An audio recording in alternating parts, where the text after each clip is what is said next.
Another fun one here. This one's pretty consistent and is doing pretty good, kind of as I guess, a tempo deck, although it has some aggro potential. Um, so there's a bunch of illusions in this deck that get um, recycled with the Scarab. And the big one is the Giant Cobra, because if you get in a situation where you can get Giant Cobra into your discard, then every time you draw a card at the beginning of the turn, you can use Scarab to bring back Cobra and gain the instant 2 lore with the card. So it's a great way to close out the game that is often out of your opponent's hands in order to prevent you from gaining the instant lore. The wild card in this deck is the Wreck-It Ralph. This can close out games by blowing up Retrosphere, Scarab, and the library. So these are all things that you can get a lot of value out of throughout the game, and then at the end blow them up to get you across the finish line. Wreck-It Ralph reads, whenever this character quests, you may banish chosen item or location to gain 2 lore.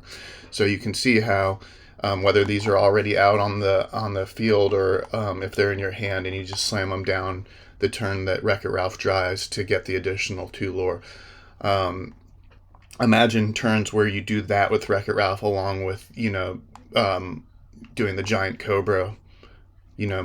First you Scarab, Giant Cobra, blow up the Scare with Wreck-It Ralph, play Giant Cobra, discard. That's 7 lore right there. So that's like huge burst for which is big for a deck that's kind of got some tempo qualities to it.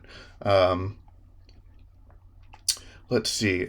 Also, Scarab's bringing back Iago over and over with Scarab is a nightmare for your opponent. The rest of the deck is pretty straightforward. We do have one Donald Duck in here because this will randomly win you games against aggro. They think they've got it wrapped up and you slam this down and they have no way to remove it. And all of a sudden they have to gain 25 lore. I think it's pretty good. I don't think you can justify 2 copies of it, but if it can randomly win you a game one in 15 games, like it's pretty good.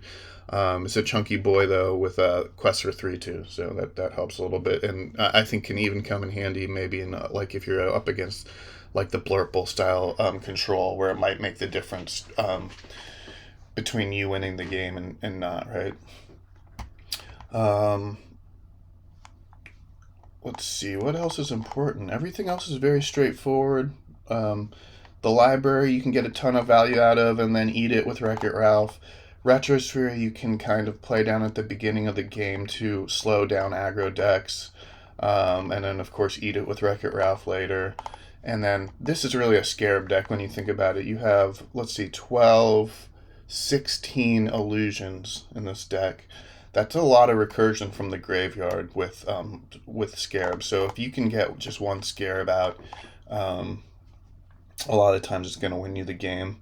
In terms of removal, between the Bell and the Strength, you're usually able to kind of get control early to mid game and hopefully get enough tempo to close the game out before they can really come back on you. I will say that blue removal is a poison for this deck since it throws your critters in your inkwell. So, like, for instance, if they kill your Iago or your Giant Cobra, you're not recycling it with Scarab anytime soon, right? Because it's going into your inkwell. So that is one of the downsides of the deck. Blue does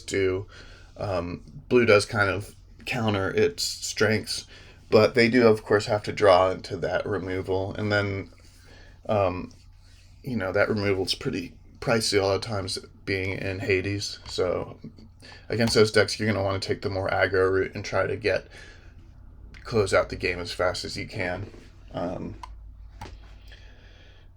I think everything else is pretty straightforward. You mulligan based on what your opponent's playing with this deck. So knowing what your opponent's playing is going to be a big factor in your ability to win. Let me know what you think.